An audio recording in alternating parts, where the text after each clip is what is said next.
Bismillahirrahmanirrahim. Assalamualaikum warahmatullahi wabarakatuh. Selamat siang, salam sejahtera, Om Swastiastu, Namo Buddhaya, salam kebajikan. Jumpa lagi bersama kami di dalam acara siniar Balai Bahasa Provinsi Nusa Tenggara Barat dalam tema Bincang Bersama Tokoh atau yang disebut Bisato. Para sahabat bahasa di seluruh Nusantara, di depan saya sudah ada dua narasumber kita. Yang pertama adalah Pak dari Unram G. Oh izin Pak. Nanti diperkenalkan diri saja Pak ya. Kemudian ada Pak Tony dari Balai Bahasa Provinsi Nusa Tenggara Barat. Baik Pak, bagaimana kabar kali hari ini? Alhamdulillah sehat Pak. Alhamdulillah. Pak Tony juga sehat, alhamdulillah. Ya. Baik. Sehat semua. Baik Pak, saya persilakan terlebih dahulu untuk memperkenalkan diri supaya para pemirsa kita mengenal nanti. Baik, terima kasih. Saya Samsul Hidayat, Pak, dari Fakultas Hukum Ilmu Sosial Ilmu Politik Universitas Mataram. Ya, bagian keahlian saya di bidang hukum pidana. Hukum pidana. Hukum pidana. Siap. Keahlian saya. Nggih. Demikian. Baik Pak. Pak Tony silakan memperkenalkan diri. Ya, baik para pemirsa, sahabat bahasa dimanapun berada. Perkenalkan saya Samsul Hidayat juga. Cuman ada Tony-nya ini Pak ya.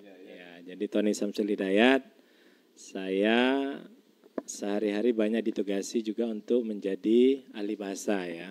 Menangani kasus-kasus kejahatan berbahasa dan sering tandem dengan Pak Samsul juga ini dalam penanganan kasus-kasus. Kita sering menangani bareng, beliau menjadi ahli pidana, saya menjadi ahli bahasanya, seperti itu Pak. Iya, baik, terima kasih. Jadi ada dua ahli kita di depan ini, Bapak Ibu dan rekan-rekan sahabat bahasa sekalian. Baik, saya ingin mulai dari Pak Samsul nih, terkait dengan pidana ya Pak ya, dalam penggunaan bahasa gitu. Sejak kapan kira-kira nih Pak munculnya undang-undang terkait pidana dalam hal penggunaan bahasa? Ya, kalau kita melihat referensi terkait dengan kejahatan, kejahatan berbahasa ya. Berbahasa ini, ya, sebenarnya ini muncul sudah lama. Sudah lama ya Pak. Sudah lama. Bisa jadi ini sejak zaman KUHP ya. KUHP. Jadi kita ini punya namanya Kitab Undang-Undang Hukum Pidana. Iya, betul. Yang diberlakukan dengan Undang-Undang Nomor 1 Tahun 1946. Ya. Artinya tahun 1946 sudah ada ya. Tahun 46. Nah, KUHP Indonesia ini kan diadopsi lah dari KUHP Belanda. Betul. Yang disebut dengan WVS. Wetboek van Strafrecht. Ya. Artinya udah lama sekali kejahatan berbahasa. Kalau kita melihat merujuk kepada KUHP ya. KUHP misal di Pasal 310 terkait dengan penghinaan atau pencemaran nama baik. Itu sudah ada di dalam KUHP. Ada juga pasal 335 tentang pengancaman. Pengancaman. Kemudian ada juga pasal 368 tentang pemerasan. Pemerasan itu juga mediasinya juga menggunakan bahasa. Kemudian ada juga pasal 369 ya. Mau membuka aib seseorang, mencemarkan, mengancam tapi dengan menekan untuk membuka aib seseorang atau pencemaran, mencemarkan nama seseorang. Jadi kalau bicara kejahatan berbahasa ini sudah lama sejak ada KUHP. Namun baru belakangan ini muncul Undang-Undang ITE. Itu. Karena kejahatan terus berkembang kan. Sebelum Undang-Undang ITE saya pikir tidak terlalu banyak ya permintaan dari luar ya ke kami terutama di Balai Bahasa gitu Pak ya. Mungkin Pak Tony bisa menceritakan kapan mulai banyak masuk permintaan ini. Saya ingat ya, saya masuk menjadi staf teknis Balai Bahasa itu di tahun 2005. 2005. Oke. Itu di tahun 2005. Lalu di tahun 2007 itu kasus pertama yang saya tangani itu terkait dengan penghinaan ya, pencemaran nama baik. Ya waktu itu masih pakai pamflet yang ditempel di mana-mana Pak. Saya ingat itu, ini karena sudah lewat ya, sudah cukup lama. Saya ingat itu kasusnya Pak Srinata Pak. Itu berkesan sekali karena itu kasus perdana yang saya tangani. Nah setahun itu kan kejadian setahun sebelum Undang-Undang ITE itu. 2008 lalu ketika Undang-Undang ITE itu mulai muncul dengan korban pertama yang menjadi atensi nasional si Pelita Muresalia. Nah, itu kan kasus pertama yang menjadi korban undang-undang ITE, kita sebut sebagai korban ya. Nah itu sejak saat itu akhirnya ya, sampai sekarang kita permintaan kita misalnya di balai bahasa itu kan hampir setiap pekan itu ada seperti kemarin ada, ya. Dari Polres Lombok dari Polresta ada 3 masuk kasus Pak Kasman kan ada Pak Kasman juga ikut nangani. Secara jenis ya ada misalnya yang pernah kami tangani nih sejak tahun 2007 itu ada penghinaan misalnya, ada pencemaran nama baik, ada pengancaman, ada pemerasan dengan kekerasan, ada penipuan, ada pemalsuan dokumen, ada korupsi juga, ada beberapa kali kita tangani kasus korupsi, lalu ada makar. Nah ini juga makar ada beberapa kali juga ketika teman-teman yang dari Papua yang kuliah di sini itu melakukan orasi, itu ada juga kasus makar, lalu ada berita bohong, tapi sekarang berita bohong sudah dianulir MK Pak ya, sudah tidak lagi dipermasalahkan ya, tidak bisa dipakai ya. Lalu ada kasus pembunuhan ya, ada cukup banyak, ada kasus pembunuhan, lalu ada provokasi atau penghasutan, dan yang nomor 12-nya ada pornografi. Ini juga banyak sekali kita tangani dari teman-teman Polda biasa dulu yang Krimsus terutama ketika zaman COVID itu. Jadi waktu itu kan itu ada yang orang libur lalu video call itu kan. Nah, itu seperti itu ya Pak Kasman, lebih kasus kejahatan kita yang berbahasa pernah kita tangani. Terima kasih Pak Tony. Kembali ke Pak Samsul nih. Kira-kira dari beberapa jenis tadi Pak, kejahatan berbahasa ya, ada penghinaan, pencemaran nama baik, penipuan, kemudian pembunuhan dan sebagainya. Kira-kira dari ranah hukum Pak, berapa kira-kira ada perbedaan tidak, misalnya 2 tahun, 3 tahun dan seterusnya? Dari sisi hukumnya, ancaman pidananya seperti itu. Nah, tentunya terkait dengan kejahatan berbahasa ini, kalau untuk kejahatan berbahasa menggunakan KUHP, itu memang ancamannya lebih ringan. Dengan ancaman yang ada di dalam Undang-Undang ITE. Undang-Undang ITE. Ancaman pidananya. Nah, kalau di KUHP ini kalau pasal 310 ini kan ancamannya sekitar 9 bulan. 9 bulan. Kalau ITE? Kalau ITE sekarang sudah turun dia pasal 27A Undang-Undang 1 2024 turun menjadi 2 tahun. 2 tahun ya. Sebelumnya di Undang-Undang yang tahun 2016 Undang-Undang tahun 2016 itu ancamannya 4 tahun. 4 tahun. Sekarang 4 tahun. Menjadi 2 tahun. Sebelumnya di Undang-Undang yang pertama Undang-Undang 11 nomor 11 tahun 2008 tentang ITE yang menjerat berita itu ancamannya 6 tahun. Sehingga orang bisa ditahan. Karena ancamannya pidananya di atas 5 tahun, itu kan boleh ditahan. Itu syaratnya, syarat objektifnya. Sehingga dulu kalau ada kena undang-undang ITE itu bisa ditahan gitu. Boleh ditahan karena ancamannya di atas 5 tahun. Nah, contohnya kasus berita. Nah, kemudian dievaluasi lagi karena di dalam pelaksanaannya banyak kemudian terjadi penahanan kan. Sehingga dirubah undang-undangnya dengan undang-undang tahun 2016 yang perubahan pertama diturunkan jadi 4 tahun. Jadi 4 tahun sehingga nggak bisa ditahan kecuali kalau sudah vonis. Nah, sekarang diturunkan lagi menjadi 2 tahun. 2 tahun. Nah, sekarang di Undang-Undang 1 2024. Itu pun yang pencemaran ya. Penghinaan yang pasal 27A-nya. Kalau yang terkait dengan pembunuhan, Pak.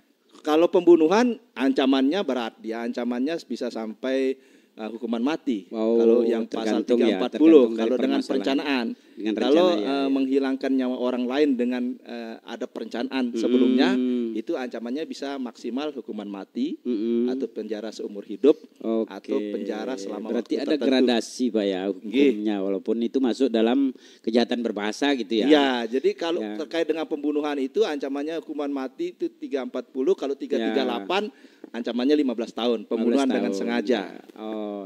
Siap. Seperti itu. Oke, baik, terkait dengan ini Pak Tony, terkait dengan pembunuhan tadi.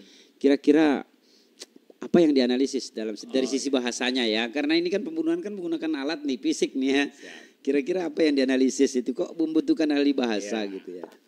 Nah, biasanya yang selama ini menjadi pengalaman itu kan masih tanda kutip Itu yang kita tangani itu karena rata-rata kasus yang dikonsultasikan oleh teman-teman ini penyidik misalnya itu kan pembunuhan berencana ya, tanda kutip misalnya berencana, tidak secara spontan ya untuk membela diri dan sebagainya, ada perencanaan. Nah, biasanya kalau orang merencanakan komunikasi kan, gitu ya, ada komunikasi dulu, dengan teman gitu ada persiapan ya, karena disebut dengan perencanaan itu persiapan ya, baik komunikasi antara pelaku dan korban maupun antara pelaku dengan orang lain. Oh, itu yang dianalisis ya. Jadi kita lalu melakukan analisis bahasa yang terduga sebagai pelaku ini apakah menunjukkan etika, tekad atau niat.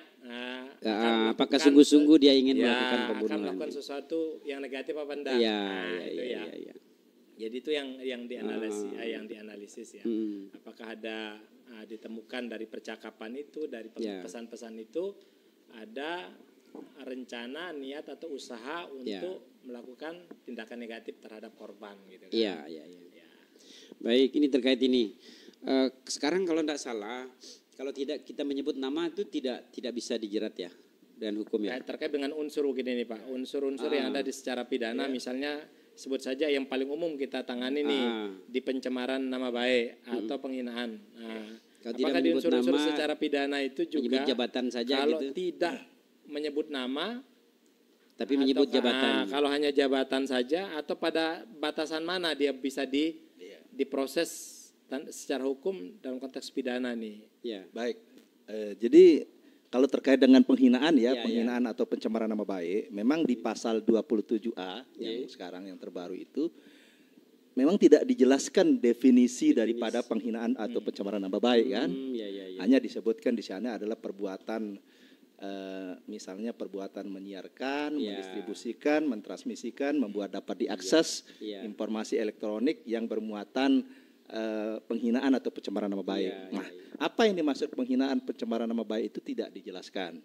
Sehingga secara interpretasi sistematis kita biasanya merujuk kepada pasal 310 KUHP.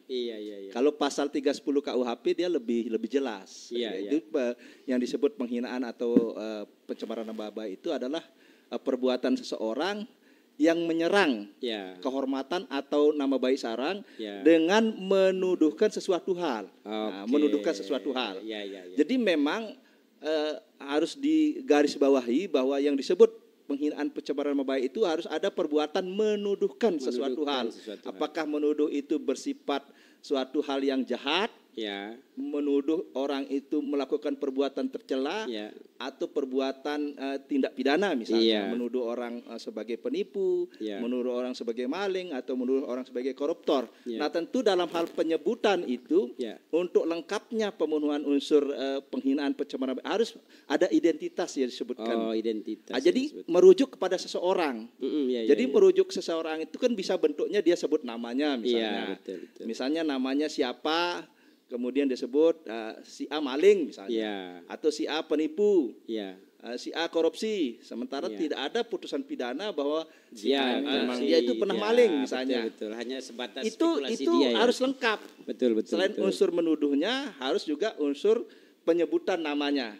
Tetapi ada juga yang tidak menyebutkan nama misalnya, dia hanya melampirkan foto. Nah, misalnya terkait foto seseorang di situ, betul. Atau terkait dengan dia mention akun seseorang, itu nanti bisa diindikasikan bahwa betul. Orang yang dimaksud adalah orang yang dilampirkan orang yang ada di foto itu gitu kan. Sehingga nanti itu nanti dijelaskan misalnya oleh ahli bahasa. Apa hubungannya antara foto itu dengan kalimat tuduhan tersebut. Baik. Sehingga kalau jabatan ini, kalau bagaimana dengan jabatan Pak? Misalnya kepala apa gitu ya. Misalnya sering kan kita dengar nih wali kota ini, gubernur ini gitu kan. Tidak disebut namanya gitu. Macam lah pejabat-pejabat yang tidak secara spesifik menyebut inisial atau nama individu. Nah, apakah secara pidana itu ada nggak di penjelasan-penjelasan pasal-pasal tertentu yang di ITE misalnya itu yang menyebutkan bahwa jika yang tersebut adalah yang menjadi korban itu yang disasar adalah jabatan, itu tidak bisa gitu diproses. Ada seperti memang disebutkan di undang-undang terbaru, Undang-Undang 1 2024 itu di dalam penjelasan pasalnya disebutkan bahwa yang punya hak untuk mengadu adalah orang perseorangan. Orang perseorangan. Bukan lembaga atau instansi atau entitas tertentu. Nah, jadi disebutkan dibatasi di situ. Nah, ini juga sudah dimasukkan di dalam putusan. Jadi MK juga sudah memutuskan bahwa yang berhak mengadu di dalam konteks penghinaan pencemaran nama baik itu adalah orang perseorangan, bukan lembaga atau institusi, bukan penguasa umum misalnya gubernur, wali kota, dia tidak punya hak untuk mengadu. Baik di dalam Undang-Undang 1 2024 itu disebutkan di dalam penjelasannya dan di putusan Mahkamah Konstitusi. Nah kebetulan kemarin ada yang konsultasi ke saya Pak. Jadi dia menyebut nama institusi, tetapi dia ada foto di situ gitu. Sehingga saya katakan itu masuk karena ada foto itu. Kemudian bisa lihat juga dari komentar orang-orang itu kan merujuk ke foto itu kan, dan ada juga yang menyebut nama orang itu di dalam komentar itu. Kira-kira seperti itu bagaimana Pak Ton? Iya, kalau dari aspek kebahasaan sebenarnya terlepas dari definisi hukum sebenarnya Pak. Kalau kami ya misalnya ketika seseorang misalnya merendahkan, kita menghina itu merendahkan, baik dengan cara caci maki maupun menuduh ya. Itu kan penghinaan. Cuman pasalnya kemudian dibedakan. Kalau dia menghina dengan caci maki, dia dianggap sebagai penghinaan dengan merujuk ke KUHP. Tetapi kalau dia menuduh, berarti dia sudah bisa menggunakan pasal pencemaran nama baik. Dia menuduh gitu bahwa dia pernah melakukan kolusi gitu kan. Nah, dalam konteks ilmu bahasa yang saya pahami itu tidak membatasi mau menyebut lembaga kah, mau menyebut perseorangan, sepanjang itu memang menggunakan diksi merendahkan, baik dengan cara mencaci maki maupun dengan menuduh, itu dia masuk. Hanya saja secara pragmatik misalnya, yang bisa tersinggung itu kan hanya manusia. Jadi lembaga tidak punya perasaan, karena penghinaan itu kan medan maknanya masalah ketersinggungan. Betul. Iya kan, nggak ada lembaga tersinggung, nggak punya perasaan lembaga, entitas atau apa kan. Jadi tapi ini ada foto orangnya juga di situ gitu. Nah, cuman persoalan kalau itu kan masalah lain tuh Pak Kasman. Pak Kasman kan kita juga sering nih ketika ada teman-teman penyidik datang konsultasi, dia tidak secara spesifik menyebut nama pun, tapi foto sudah muncul. Yang gitu jelas Pak. Identitas kecuali dia atributnya jelas, beratribut jabatan. Itu kan terkadang ada tuh tulisannya gubernur, wali kota, pakaian resmi jabatan, lalu di pejabat ini yang telah melakukan penipuan misalnya. Nah, berarti kan itu kan susah kita kenakan. Karena dia sudah dalam posisi misalnya nyebut kata pejabat ini. Lalu yang kedua, yang penuh di situ atribut jabatannya ini. Karena memang mungkin nanti bisa dikoreksi Pak Samsul. Pemahaman ahli kan berbeda Pak. Jadi makanya ruang untuk berbeda pendapat ahli itu kan luar biasa. Besar betul. Pak Kasman menangani kasus mengatakan itu masuk, terpenuhi unsur tapi yang bahasanya, lain tidak terpenuhi. Gitu. Teman yang lain nggak bisa, ya silakan. Berarti kan itu ruang pendapat boleh. Betul. Nah, itu sih yang saya pahami. Jadi memang kalau konteks menghina dan mencemarkan, itu yang bisa terhina dan tercemarkan nama baiknya itu hanya perseorangan yang saya pahami. Yang punya perasaan hanya kita kan. Itu sih yang saya pahami. Oke, baik. Kebetulan juga ada kasus nih Pak Samsul. Sekarang misalnya Pak Tony ini bicara kasar membicarakan saya. Terus Pak Samsul memvideokan Pak Tony nih. Pak Samsul memvideokan Pak Tony, akhirnya Pak Samsul lapor ke saya. Gitu ya, lapor ke saya. Akhirnya bukan Pak Samsul lapor ke saya, tapi teman saya lapor ke saya. Pak Samsul mengunggah di Facebooknya Pak Samsul videonya Pak Tony tadi. Kemudian saya keberatan karena saya dengar dia berbicara di Facebook tadi, Facebooknya Pak Samsul itu, Pak Tony ini. Pak Tony kan bukan di Facebooknya dia kan, dan bukan dia juga yang menyebarkan nih Pak Tony. Tetapi didukung oleh komentar-komentar yang ada di bawah, justru Pak Tony ini mengiyakan itu gitu, bahwa dia melakukan penghinaan itu. Kira-kira seperti itu bagaimana Pak? Baik, untuk konstruksi penghinaan pencemaran nama baik menggunakan sarana informasi transaksi elektronik itu memang yang harus dicek pertama itu secara substansi apakah muatan daripada informasi itu mengandung penghinaan pencemaran nama baik. Ya, tadi yang kan pertama, kriterianya ada tuduhan. Ya, betul. Menuduhkan suatu hal yang sifatnya tercela atau jahat atau orang melakukan tindak pidana. Ya. Kalau dia hanya mengumpat kata-kata, misalnya mengumpat dengan kata-kata binatang lah ya. Ya. Itu dia larinya ke penghinaan ringan. Nanti dia masuk ke penghinaan ringan di dalam KUHP itu 315 KUHP. Itu ancamannya 3 bulan ya. Iya. Dia lari penghinaan ringan. Nah, itu yang dicek dulu secara substansi apa ini sudah termasuk penghinaan pencemaran nama baik. Iya.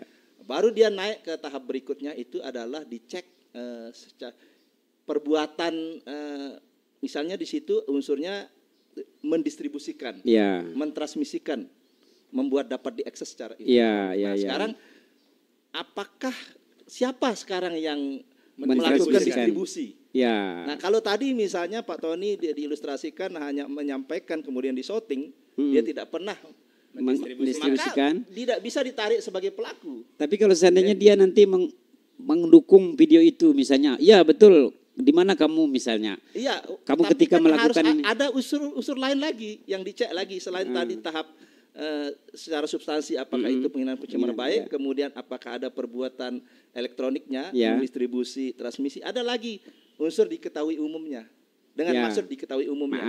Jadi apakah perbuatan seorang itu melakukan perbuatan kemudian dengan maksud diketahui umum? Nah, di sana juga dijelaskan di dalam Undang-Undang ITE. Yang dimaksud diketahui umum itu apa? Iya.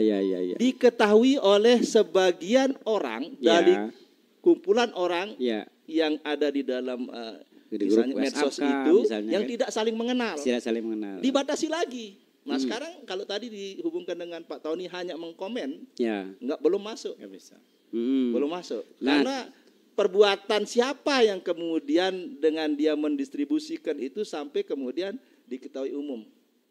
Bukan Jadi perbuatan pelaku, Pak Tony. Kemudian, bukan perbuatan kemudian Pak Tony. ini Pak Tony di dalam postingannya dia gitu ya. Kecuali Pak Tony yang mendistribusikan. Dia menulis gitu. Dia menulis tentang video tadi itu. Di mana kamu taruh uang itulah misalnya. Uang yang kamu curi itu.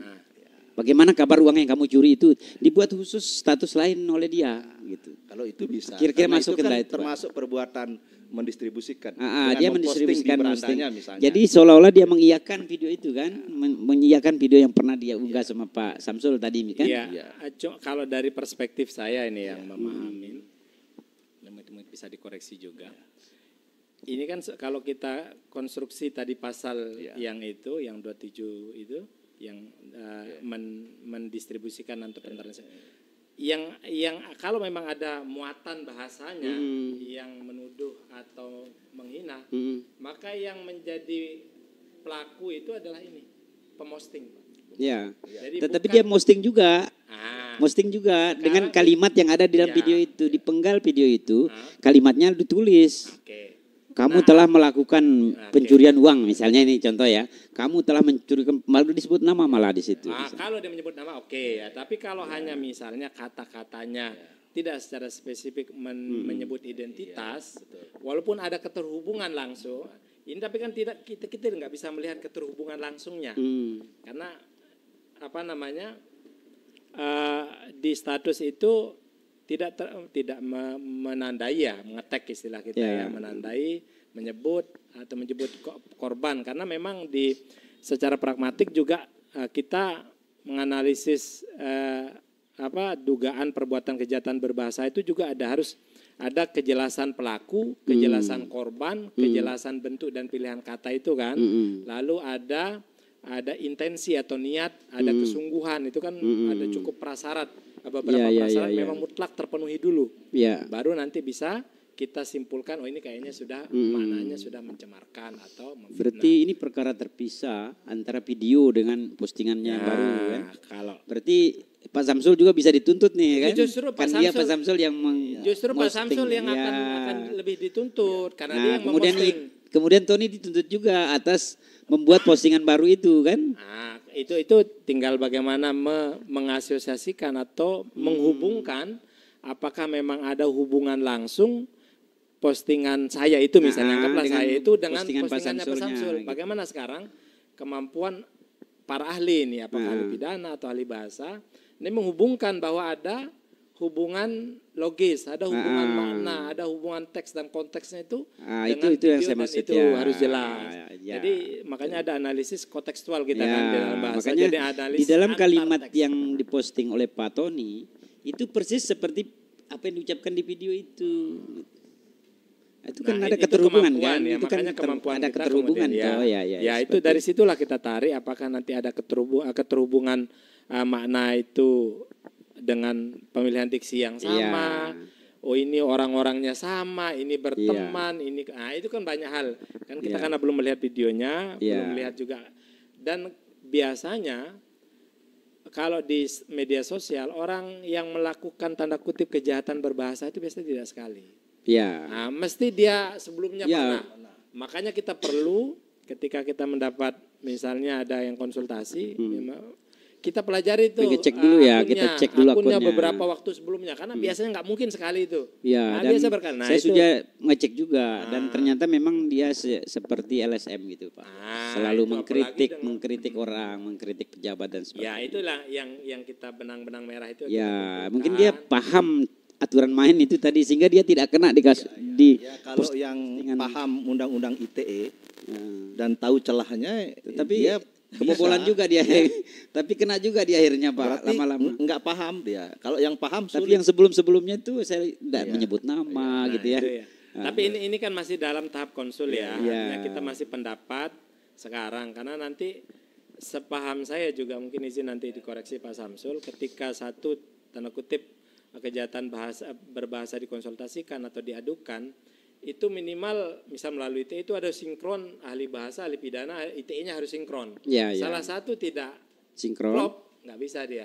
Itu loh. Jadi misalnya Pak Kasman nih menyatakan izin. Oh ini sepertinya dari pemahaman saya ini masuk nih maknanya, penggunaan makna. Lalu setelah konsul dengan ahli pidana, enggak, ini susah juga. Susah ya, harus jadi harus sinkron semua nih. Ahli ITE, sepaham saya juga beberapa kali sebenarnya menjadi ranah ahli pidana dan ahli bahasa juga diambil. Karena yang sepahami kalau ahli ITE itu hanya digital forensiknya saja ya. Jadi menentukan apakah ini akunnya dia, apakah memang dia yang berbukan sepadas itu. Tapi beberapa juga dia masuk ke ranah yang menjadi ranah ahli bahasa dan ahli pidana ya teman-teman ahli ITE. Tapi memang harus sinkron itu ketika. Kalau salah satu enggak susah. Susah ya, baik. Kemudian ini terkait dengan penipuan nih Pak nih, penipuan. Nah mungkin banyak ya kita menerima telepon segala macam ya. Seperti saya kan pernah itu ditipu Pak, membeli HP gitu ya. Tapi sudah berapa puluh tahun lalu itu. Saya juga. Pernah juga ya. Laptop, Apple ya. Nah saya cuma lapor ke polisi Pak saat itu. Saya ditipu, apa jawaban dari polisi? Kenapa tergiur dengan harga murah jawabannya?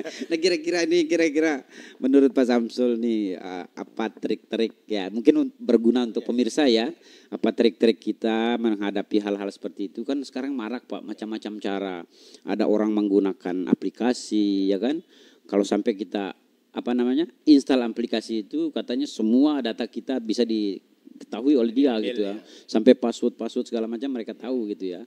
Nah kira-kira menurut Pak Samsul nih yang sudah bergelut dengan dunia hukum ya kira-kira apa trik-trik nih untuk pemirsa kita siapa tahu suatu saat ada manfaat untuk mereka gitu ya. Jadi memang di dalam dunia maya ini dunia maya ini ketika kita melakukan transaksi elektronik misalnya mau belanja barang itu ya perlu memverifikasi lah tawaran-tawaran tersebut. Tawaran-tawaran tersebut. Misalnya dari sisi akunnya kita cek dulu, kemudian kebiasaan sebelumnya kan kelihatan ya. Kalau ada akun yang baru, fake, mau bermaksud menipu, kemudian barangnya, apalagi kalau kemudian tidak jelas prosedur jual belinya misalnya. Saya pernah beli kendaraan di Jakarta, saya dari sini, saya dikirimkan, tapi saya cek memang dia akun resminya lah. Kendaraan dikirimkan tidak ada masalah, saya kirim uang, barangnya subuh-subuh sudah nyampe di rumah. gitu dia saya sudah dihubungi subuh-subuh, dia sudah antar mobilnya ke rumah. Begitu ya. Tapi ada teman juga yang tetangga saya beli mobil sudah kasih DP sampai 60 juta, mobilnya nggak datang. Nah, ini yang disebut dengan penipuan online kan? Ya betul. Penipuan online. Kemudian kita dalam belanja ini kan juga harus ngecek ininya juga kan, harganya. Ya. Kalau harganya tidak masuk akal karena itu untuk memancing, memancing minat daripada pembeli, dia banting harganya, sehingga orang tertarik. Kalau orang senang dengan diskon-diskon itu dia tertarik, kemudian dia kirim uang, bisa terjebak. Iya betul, itu mungkin yang terjadi dulu saya. Untuk kasus penipuan online ini juga memang agak sulit proses pembuktiannya, terutama sekarang ini banyak yang ketika ditelusuri, dilakukan penyidikan, dana tempat ditransfer itu kadang-kadang bukan rekening pelaku. Rekening orang gitu ya? Rekening orang. Itu namanya jadi, rekening apa tuh? Yang kita lagi viral nih sekarang, rekening apa namanya? Istilah perbankan itu? Rekening dorman misalnya. Dorman itu, dari rekening dorman itu kan. Ada rekening-rekening yang lain dipakai nampung. Bukan ketika ditemukan si pelaku misalnya, yang atas nama di rekening, ternyata rekening itu dia sudah jual. Dia sudah jual, karena kan di medsos juga banyak orang yang jual-jual rekening. Ada juga ya orang yang dibayar untuk hanya sekedar buat rekening. Dikasih uang 500.000, itu ya rekening dorman yang sering kita dengar kan. Makanya ada kebijakan pemerintah yang ingin saya berpikir dulu kalau mau bank mengidentifikasi ya pasti tahu di mana rumahnya gitu ya, pasti tahu kan lengkap alamat segala macam kan di dalam rekening itu. Tapi polisinya malah jawab jangan tergiur dengan harga murah gitu jawabannya. Oh jadi ada rekening khusus ada rekening khusus penampung ya. Ternyata si pemilik rekening ini tidak punya hubungan sama sekali dengan perbuatan yang dilakukan oleh pelaku. Dia nggak tahu sama sekali kalau rekeningnya digunakan. Itu banyak yang terjadi. Jadi makanya kalau ada KTP, makanya identitas pribadi yang mudah diperjualbelikan seperti KTP itu kan bisa dengan itu orang membuat rekening baru, KTP kita, atau dimasukkan di pinjaman online itu ya. Tapi kalau bicara penipuan, kita juga kan banyak sekali tuh kasus-kasus penipuan yang dikonsultasikan dan kita tangani. Tapi paling tidak definisi penipuan itu kan kita pahami dari sisi bahasa adalah menyampaikan informasi tidak benar untuk mendapatkan keuntungan kan. Kemudian di pasalnya misalnya 27 itu kan harus jelas dulu kerugiannya. Nah, kalau tidak dirugikan nggak bisa diproses Pak. Gitu. Itu yang saya pahami. Jadi harus jelas dulu kerugiannya. Jadi ketika kita menipu seseorang tanpa menimbulkan orang tersebut rugi, kita nggak bisa diproses. Apalagi ini kalau menggunakan undang-undang ITE ya. Jadi kalau penipuan di KUHP seperti apa Pak Samsul? Ya untuk penipuan di KUHP itu diatur di dalam pasal 378 KUHP. Di sana perbuatan yang dianggap sebagai penipuan itu adalah perbuatan seorang dengan menggunakan nama palsu, menggunakan nama palsu, menggunakan martabat palsu, kemudian tipu muslihat, kemudian rangkaian kebohongan. Ini ada 4 bentuk perbuatan. Ada 4 ya. Jadi kalau nama palsu, menggunakan nama palsu, misalkan nama saya Samsul, saya memperkenalkan diri, nama saya Andi, atau nama seperti Pak Roy, ini Kasman Pak, tapi kemana-mana namanya Pak Roy. Ini ada kemungkinan nggak Pak? Itu ada kemungkinan. Cuman nama yang bukan sebenarnya. Gitu ya. Kemudian bisa juga dia menggunakan martabat palsu, misalnya dia bukan seorang polisi, sebagai polisi, dia bukan seorang dosen, dia mengaku sebagai dosen, atau mengaku jaksa, dia bukan. Sehingga dengan perbuatan baik dengan nama palsu, martabat palsu, tipu muslihat, rangkaian kebohongan, tergerak orang menyerahkan barang sesuatu. Begitu. Tergerak orang menyerahkan barang sesuatu. Misalnya karena uang, percaya pernah dia percaya. Barang berharga gitu. Kemudian juga tergerak orang memberikan hutang misalnya, tergerak orang untuk menghapuskan piutang, itu masuk dalam pasal 378. Tetap ada unsur materinya ya. Itu menggerakkan barang sesuatu. Ada nilai berapa kerugiannya secara material, itu ancaman pidananya paling lama 4 tahun. Nah, ini kemudian juga diambil juga di Undang-Undang ITE, masuk juga ke Undang-Undang ITE, cuma terbatas di Undang-Undang ITE itu. Di Undang-Undang ITE itu diatur di pasal 28 ayat 1. Itu setiap orang tanpa hak yang menyebarkan berita bohong yang menimbulkan kerugian konsumen secara material. Nah, sekarang penjelasannya lebih jelas lagi, lebih eksplisit dia, yang menimbulkan kerugian konsumen secara material. Nah, sehingga dalam menginterpretasikan pasal 28 ayat 1 ini tidak sama dengan pasal 378. Kalau 378 kan lebih luas, kalau 28 ayat lebih khusus, yaitu perbuatan menyiarkan berita bohong, berita bohong kemudian menimbulkan kerugian konsumen. Jadi artinya ada hubungan konsumen dengan misalnya penjual. Hubungan konsumen dengan penjual ataukah dengan produsen. Harus ada hubungan kausalitas, ada hubungan bisnis.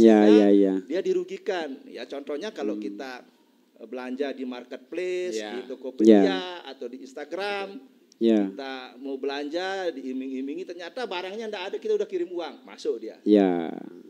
Tapi ada juga nanti kasus-kasus yang misalnya dia ada hubungan pacaran, hubungan asmara, tertarik, lihat fotonya, foto seorang gagah misalnya, perempuan ini lihat fotonya gagah, ganteng, kayak model, ada foto polisi misalnya, foto tentara, pacaran, punya hubungan, si perempuan kirim uang, bisa sampai beratusan juta, sampai bahkan mendekati miliaran kirim uang. Ngajak bisnis misalnya, ternyata setelah itu si ini hilang dia. Hilang ya laki-laki. Melapor. Si perempuan itu ini nggak bisa masuk 28. Karena nggak ada hubungan konsumen. Tidak ada hubungan bisnis. Nggak ada hubungan bisnis. Biasa kita arahkan itu masuk ke pasal 378. Kalau 378 masuk, karena kan dia menggunakan martabat palsu. Yang lain-lain lah, nama lain gitu. Tapi konsekuensi hukumnya beda ya Pak ya? Iya sama, ada ancaman pidananya. Ada juga ancaman pidananya di sana 4 tahun, tapi kalau menyiarkan berita bohong yang menimbulkan kerugian konsumen ini kan lebih berat dia. Ancamannya 6 tahun paling lama. Sama seperti menyiarkan berita bohong, menyiarkan kebencian. Yang menimbulkan menimbulkan sara. Yang pasal 28 ayat 2. 28 ayat 2. Menyiarkan ujaran kebencian, kebencian berdasarkan suku, agama, ras antar golongan. Sehingga menggerakkan orang lain untuk berbuat. Yang kita kenal dengan hate speech itu ancamannya 6 tahun. Jadi antara pasal 378 KUHP dengan pasal 28 ayat 1 itu lebih berat, 28 ayat 1. Kalau yang KUHP kan hanya paling lama 4 tahun. 4 tahun. Nah biasanya kalau nggak masuk ke 28 ayat 1, gesernya ke 378. 378, wes luar biasa ini. Ini menghafal pasal-pasalnya bingung saya nih Pak Tony. Ya baik, kebetulan begini Pak Tony. Saya kan berasal dari kampung kecil ya Pak ya. Di kampung kami itu kadang terjadi gesekan ya, misalnya antar kampung satu dan kampung lain gitu ya. Kemudian ada kampung yang merasa diri misalnya kita lewati setiap hari untuk pergi ke kota gitu ya. Dia menebarkan ancaman. Misalnya, saya tunggu saja Roy itu lewat. Kampung saya bunuh dia. Nah kira-kira ini Pak Tony ini dari sisi bahasa. Kira-kira menurut Pak Tony masuk enggak dalam pasal pengancaman? Iya, kalau dari sisi bahasa, pengancaman itu adalah penyampaian niat ingin menyakiti, merugikan, atau menyiksa apalah ya. Jadi tidak cukup dengan niat, tapi niat itu dibahasakan. Karena kalau misalnya saya ingin membunuh tadi, itu kan bahasa yang niat yang dibahasakan. Tapi kalau sudah melakukan pembunuhan bukan pasal pengancaman lagi kan, tapi pasal melakukan pembunuhan. Nah dalam konteks pengancaman itu minimal ada 2. Minimal ada 2 syarat. Pertama intensi tadi ada niat kan, ada niat. Lalu ada kesungguhan. Nah, ini kesungguhan ini yang kita kejar karena kalau sekali saja ngomong tanpa ada kesungguhan, karena secara pidana juga pengancaman itu harus menunjukkan kesungguhan kalau tidak salah Pak Samsul ya. Jadi misalnya kalau mau saya bunuh kamu terlalu mengangkat tangan dengan parang itu dianggap sebagai kesungguhan. Nah kalau dari sisi bahasa, misalnya sekarang media kan sudah tidak lagi secara verbal ya, ada menggunakan postingan, ada menggunakan WA, Japri segala. Nah, kita harus lihat berapa kali sih kesungguhan itu kan biasa berulang itu. Nah, kalau kamu lewat, awas loh. Kalau sekali lalu kita lewat sering-sering nggak lagi ngomong, tidak lagi ngomong, kita anggap itu tidak, dalam teori disebut sama powerless, tidak punya kekuatan. Ancaman itu, jadi ancaman yang tidak punya kekuatan, yang tidak punya kesungguhan itu dianggap tidak seluruhnya sebagai ancaman. Tetapi kalau dia berulang, itu pertama, ini analisis pertama ya. Analisis kedua, kita lihat hubungan hierarkinya antara korban dan calon pelaku nih, antara itulah ya. Kalau misalnya anak kecil nih, yang kita anggap ini nggak mungkin, berarti kan sudah udah jauh lah dari itu. Tetapi kalau ternyata hubungannya memungkinkan tindakan itu dilakukan oleh pelaku, maka ini kita harus waspadai. Artinya harus diwaspadai. Jangan sampai beberapa kasus, misalnya ada kasus-kasus pengancaman yang diterima oleh seseorang dari orang lain, diadukan, tetapi karena belum dilihat secara sungguh-sungguh bahwa pengancaman itu benar-benar dilakukan, karena tidak melibatkan ahli bahasa misalnya. Karena ahli bahasa mampu mengidentifikasi komunikasinya kan. Ini kayaknya benar-benar nih harus diwaspadai kan begitu.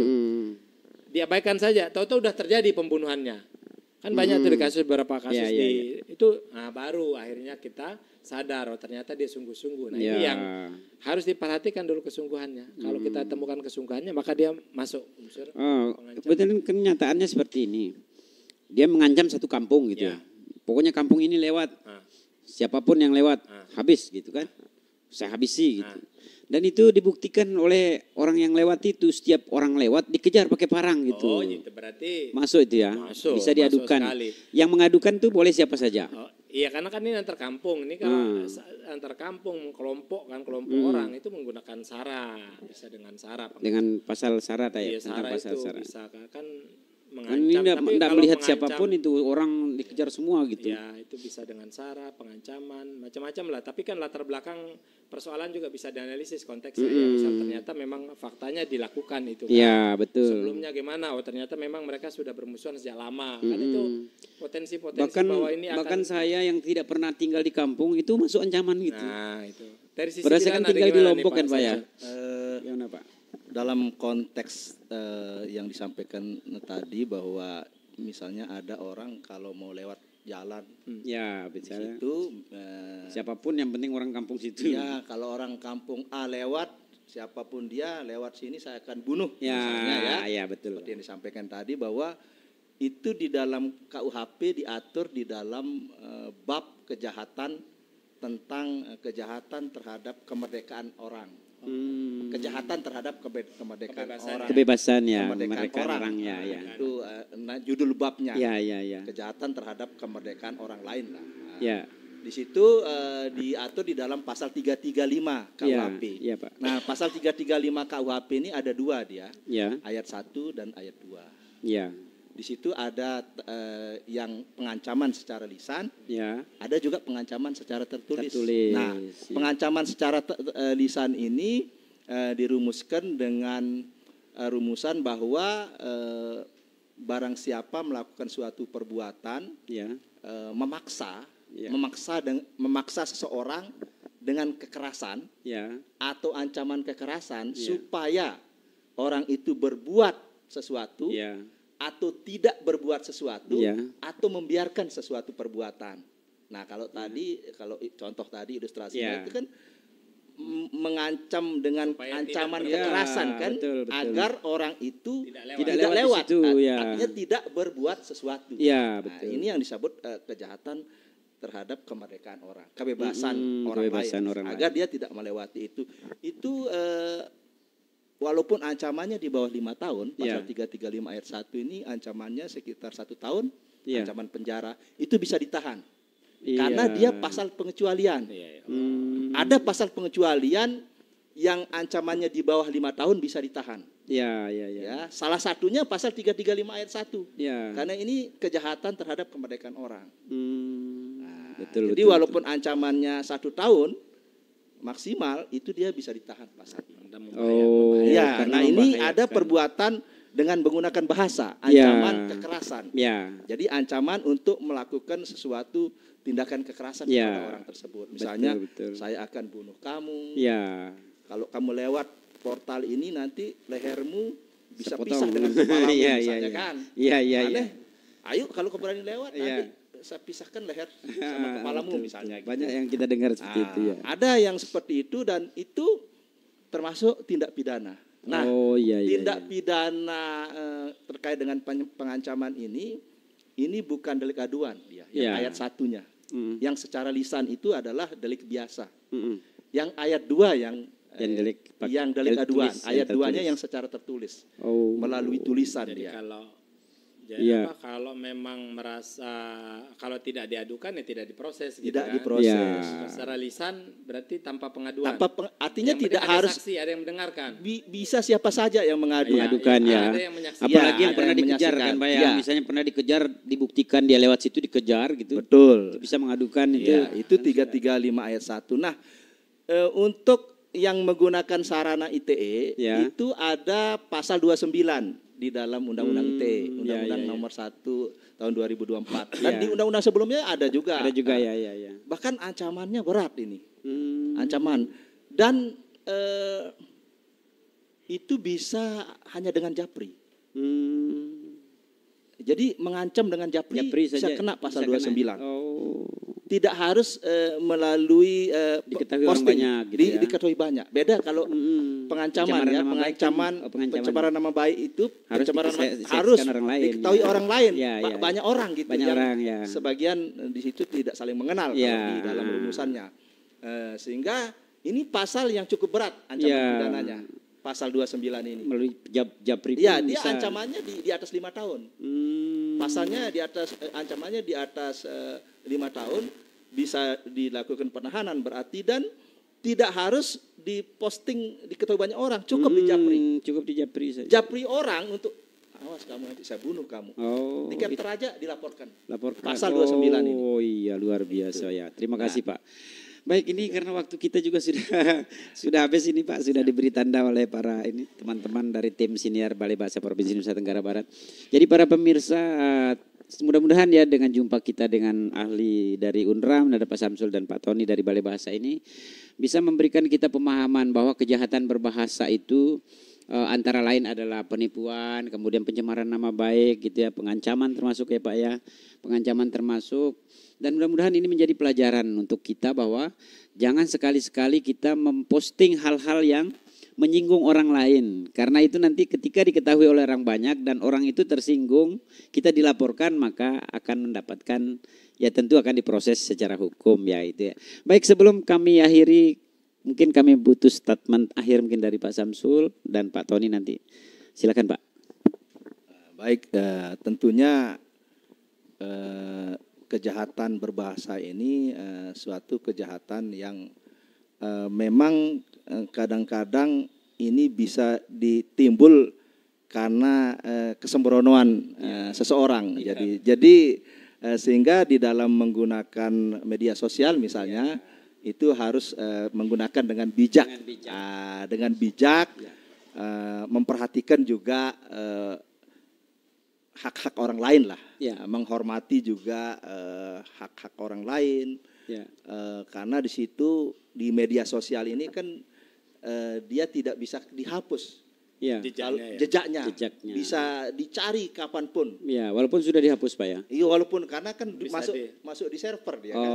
Bisa dikembalikan. Tidak bisa dikembalikan, sehingga mengapa ancaman di Undang-Undang ITE ini lebih berat dengan KUHP? Karena memang banyak yang tahu, masif, meluas, dan tidak bisa hilang jejaknya. Sehingga disitulah kita perlu bijak menggunakan media sosial dengan bijak. Ya. Baik Pak Samsul, terima kasih luar biasa. Pak Tony, silakan Pak. Iya, baik. Untuk sahabat bahasa dimanapun berada ya, ini mudah-mudahan ini menjadi pelajaran untuk kita semua betul. Agar betul-betul bijak berbahasa, tidak hanya di media sosial, ada dunia maya, tetapi juga di dunia nyata. Betul. Jadi karena dimanapun posisinya kan, ini kalau memang terdeteksi sebagai melakukan kejahatan berbahasa, ada dampak hukum yang ternyata tidak harus hanya diterima gitu ya. Ini luar biasa sekali kejahatan, dan ini karena persoalan kebahasaan itu orang terkadang abai tidak begitu peduli, tahu-tahu sudah kena laporan baru sadar. Nah, jadi ini yang banyak kami tangani. Jadi banyak sekali kasus-kasus kebahasaan yang ternyata menjerat